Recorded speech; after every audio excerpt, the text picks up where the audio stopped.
உறவுகள் அனைவருக்கும் வணக்கம். இரண்டு விஷயங்களை பற்றி பேசுறதுக்காக தான் இன்னைக்கு இந்த காணொளி. முதலாவதாக, கடந்த வருடம் 2024 டிசம்பர் 1 திருநெல்வேலி ரயில்வே ஜங்ஷன் முன்னால செந்தில் அப்படிங்கிற ஒரு நபர் தென் மாவட்டத்தில் நடக்கக்கூடிய கொலைகளை கண்டித்து பேசுகிறோம் அப்படிங்கிற பேச்சில் சுதந்திர போராட்ட வீரர்களான பசும்பொன் முத்துராமலிங்க தேவர் அவர்களையும் நேதாஜியையும் தேவர் சமூகத்தை பற்றியும் ரொம்ப இழிவாக தரக்குறைவாக பேசியிருந்தார். அது எல்லாத்துக்குமே தெரியும்.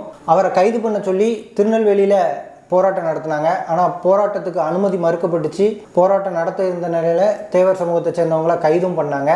அதே மாதிரி முதுகுளத்தூரில் மிகப்பெரிய அளவில் போராட்டங்கள் நடைபெற்றுச்சு. தமிழ்நாட்டில் பல இடங்களில் 100க்கும் மேற்பட்ட இடங்களில் எஃப்ஐஆர்கள் பதிவு பண்ணுறதுக்காக புகார்கள் கொடுக்கப்பட்டுச்சு. ஆனால் திருநெல்வேலியில் மட்டும் எஃப்ஐஆரை பதிவு பண்ணிவிட்டு அதுக்கு மற்ற இடங்களில் எஃப்ஐஆர் பதிவு பண்ணாமல் விட்டுட்டாங்க. முதுகுளத்தூரில் மிகப்பெரிய லெவலில் ஆப்பநாடு மறவர் சங்கம் சார்பாக போராட்டம் அறிவிச்சிருந்தாங்க. அதில் அனைத்து அமைப்புகளை சேர்ந்தவங்களும் கலந்துக்கிட்டாங்க. பொதுமக்களும் திரளாக கலந்துக்கிட்டாங்க. இந்த நிலையில் ராமநாதபுரம் மாவட்ட காவல்துறையே எஃப்ஐஆர் பதிஞ்சு நடவடிக்கை எடுக்கிறோம்னு சொல்லி உறுதிமொழி கொடுத்துருந்தாங்க. அங்கேயும் இது வரைக்கும் எந்த நடவடிக்கையும் எடுத்த மாதிரி தெரியல. இந்த நிலையில் நம்ம பிஎம்டி மக்கள் பாதுகாப்பு இயக்கத்தின் சார்பாக தலைவர் இசக்கிராஜா தேவர் அவர்களோட அறிவுறுத்தலின் பேரில் சிபிஐ இந்த வழக்கை விசாரிக்கணும் அப்படின்னு சொல்லி மதுரை உயர்நீதிமன்றத்தில் ஒரு வழக்கும் தாக்கல் பண்ணியிருந்தோம். அதையும் விசாரணைக்கு வரவிடாமல் அரசு தரப்புல இருந்து தடுத்து வச்சிருக்கிறதா தகவல்கள் வந்துகிட்டு இருக்குது. இந்த நிலையில் அவரோட முன்ஜாமீன் மனுக்கள் திருநெல்வேலி ஜேஎம் கோர்ட்லேயும் செஷன்ஸ் கோர்ட்லேயும் 2 முறை தள்ளுபடி பண்ணப்பட்டுச்சு. இவரோட கோ அக்யூஸ்டு, அதாவது இரண்டாவது அக்யூஸ்ட்னு சொல்லப்படுறவர், அந்த கூட்டத்துக்கு அனுமதி வாங்கினவர் அந்த புகார் கொடுக்கப்பட்ட ஒரு சில நாட்களில் கைது செய்யப்பட்டு 10 நாட்களில் சிறையிலேருந்து அவரும் ஜாமீனில் வெளியே வந்துட்டார். இந்த வழக்கில் பிஎம்டி மக்கள் பாதுகாப்பு இயக்கம் முதலாக கம்ப்ளைண்ட் கொடுத்து, அதாவது போலீஸ் கம்ப்ளைண்ட்டுக்கு முன்னாடியே அவங்க கம்ப்ளைண்ட் கொடுத்ததா சொல்லி சுப்பையா அப்படிங்கிறவர் புகார் கொடுத்துருந்தார். திருநெல்வேலி மாவட்ட தலைவர் பிஎம்டியோட அவர் புகார் கொடுத்ததன் அடிப்படையில் இடையீட்டு மனு தாக்கல் பண்ணி மூத்த வழக்கறிஞர் துரைராஜ் அவர்கள் ஆஜராகி அந்த மனுக்களுக்கு எதிராக ஜேஎம் கோர்ட்லேயும் திருநெல்வேலி செஷன்ஸ் கோர்ட்லேயும் ஆஜராகி செந்திலுக்கு முன்ஜாமீன் கொடுக்கக்கூடாதுன்னு வாதாடி இருந்தார். அதன் அடிப்படையில் அவருக்கு முன்ஜாமீன்கள் தள்ளுபடி செய்யப்பட்டிருந்துச்சு. இது கடந்த வாரம் வரைக்கும் எல்லாருக்கும் தெரியும். இன்னைக்கு அந்த வழக்கு சென்னை உயர்நீதிமன்ற மதுரை கிளையில் விசாரணைக்கு வரும்போது அவர்கள் தரப்புல இருந்தே, அதாவது குற்றம் சாட்டப்பட்ட செந்தில் தரப்புல இருந்தே எங்களுக்கு அடுத்த வாரம் வாய்தா வேணும் அப்படின்னு சொல்லி திங்கட்கிழமை வாய்தா கேட்டாங்க. அப்போ நமது தரப்புல இருந்து பிஎம்டி தரப்புல இருந்து ஆஜரான மூத்த வழக்கறிஞர் துரைராஜ் அவர்கள் திருநெல்வேலியிலேருந்து போய் ஆஜராயிருந்தாங்க. அவங்க நாங்கள் இடையீட்டு மனு தாக்கல் பண்ணுறதுக்கு எங்களுக்கு கால அவகாசம் வேணும் அப்படின்னு சொல்லி கேட்டு புதன்கிழமைக்கு டேட்டு கேட்டிருந்தாங்க. அதன் அடிப்படையில் நீதிபதி அவர்கள் புதன்கிழமை அந்த வழக்கை ஒத்தி வச்சிருக்கிறாங்க. இப்போ புதன்கிழமை விசாரணைக்கு வரும் அப்படின்னு சொல்லி எதிர்பார்க்கப்படுது. கிட்டத்தட்ட குற்றம் நடைபெற்று ஒரு 2 மாதங்கள் கடக்க போகுது. இதுவரைக்கும் அந்த சம்மந்தப்பட்ட நபரை கைது பண்ணலை. கேட்டால் நாங்கள் தேடுறோம், அதை பண்ணுறோம், இதை பண்ணுறோம்னு காவல்துறை காரணம் தான் சொல்லிகிட்டு இருக்குது. இவர் பேசின ஒரு பேச்சினால எதிர்வினைகள்னால பல வழக்குகள் பதியப்பட்டுட்டு முதுகுளத்தூரில் போராட்டம் நடத்துனதுக்காக அங்கே இருக்கக்கூடிய மக்கள் ஒரு சில மேலேயும், ஆப்பநாடு மறவர் சங்க தலைவர் மேலேயும், அங்கே ஆப்பநாடு மறவர் சங்கத்தோட நிர்வாகிகள் 10 பேர் மேலேயும் வழக்கு பதியப்பட்டிருக்குது.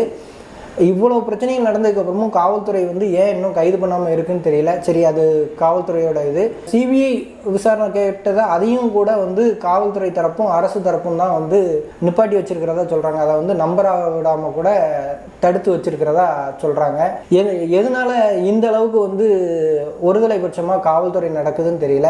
சரி, இதுதான் அப்படி இருக்குது. தேவர் சமூகத்தை பற்றி இழிவாக பேசுகிறாங்க, தேவர் சமூகத்துக்கு எதிராக பேசுகிறவங்களுக்கு எதிராக காவல்துறையும் தமிழக அரசும் நடவடிக்கை எடுக்க மாட்டேங்குது அப்படின்னு பார்த்தா, நேற்று ஒரு சம்பவம் எல்லாத்துக்கும் தெரிஞ்சிருக்கும். சமூக வலைதளங்களில் பரபரப்பாக பேசப்பட்டுச்சு. ஒரு 7 இளைஞர்களை கைது பண்ணி எங்கே வச்சிருக்காங்க அப்படின்னு கூட சொல்லாமல் நேற்று முந்தா நாள் நைட்டு கைது பண்ணவங்கள நேற்று இரவு தான் 11:30 மணி அளவில் நாங்குநேரி மேஜிஸ்ட்ரேட் முன்னாடி ஆஜர்படுத்தி இருக்கிறாங்க.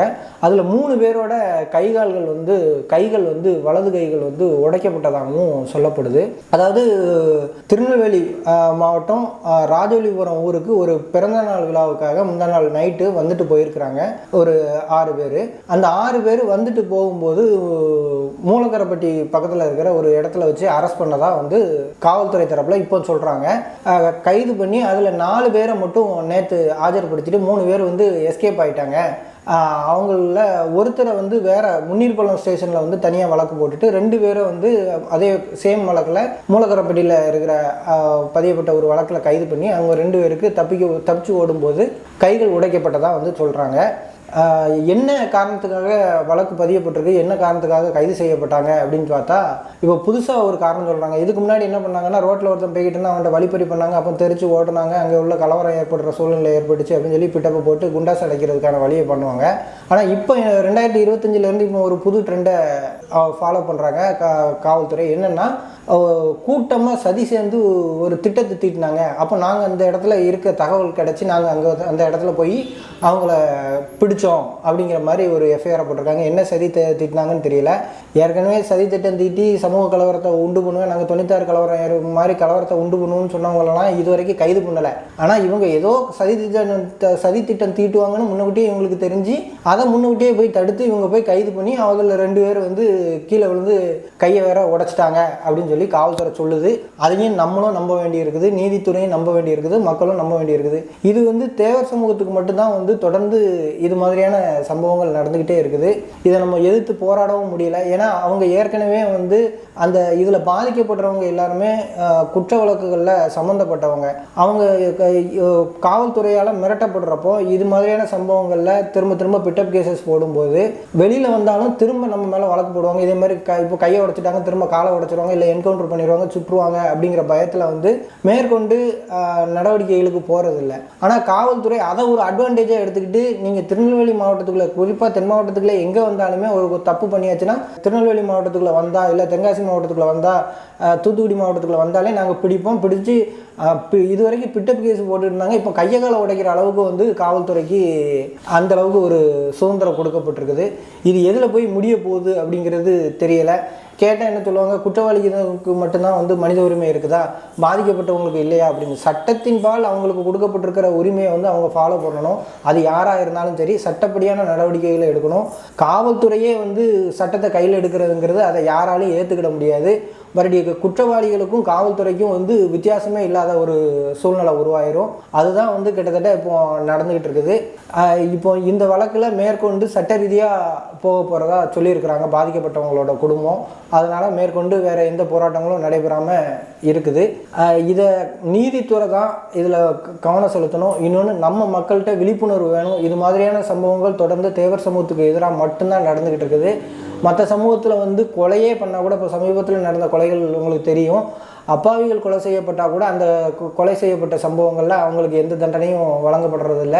அவங்க சுதந்திரமாக சுற்றிக்கிட்டு இருக்கிறாங்க, கைகால்கள் உடைக்கப்படுறதில்ல. தேவர் சமூகம்னு தெரிஞ்சால் மட்டும் சும்மா ஊருக்குள்ளே வந்தாலே, அவங்க மேலே ஏதாவது ஒரு வழக்கு இருந்து ஊருக்குள்ளே வந்தாலே வந்து அவங்க கைகால்கள் உடைக்கப்படுது.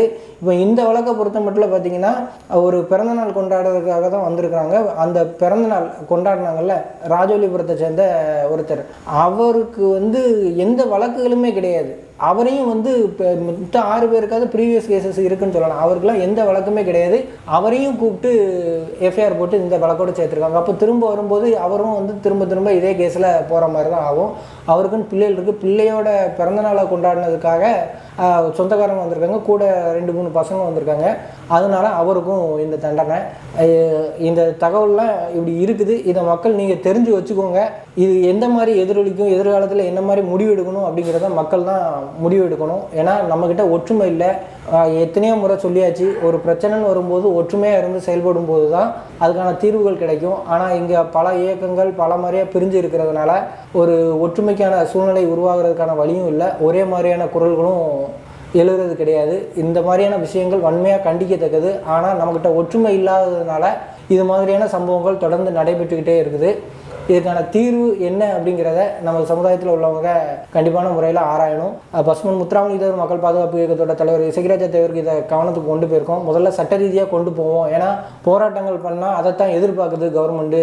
அதில் யாராவது ஏதாவது பண்ணுவாங்க, திரும்ப அவங்க மேலே வந்து பொய் வழக்குகளை போடுவோம் அப்படிங்கிற பார்வையில் வந்து காவல்துறை ஏற்பாடு பண்ணுறாங்க. அதனால் இதை சட்ட ரீதியாக நம்ம எதிர்கொள்வோம் அப்படின்னு சொல்லியிருக்கிறாங்க. கண்டிப்பான முறையில் சட்ட ரீதியாக இதுக்கு தீர்வு கிடைக்கும் அப்படிங்கிறத நம்புவோம்.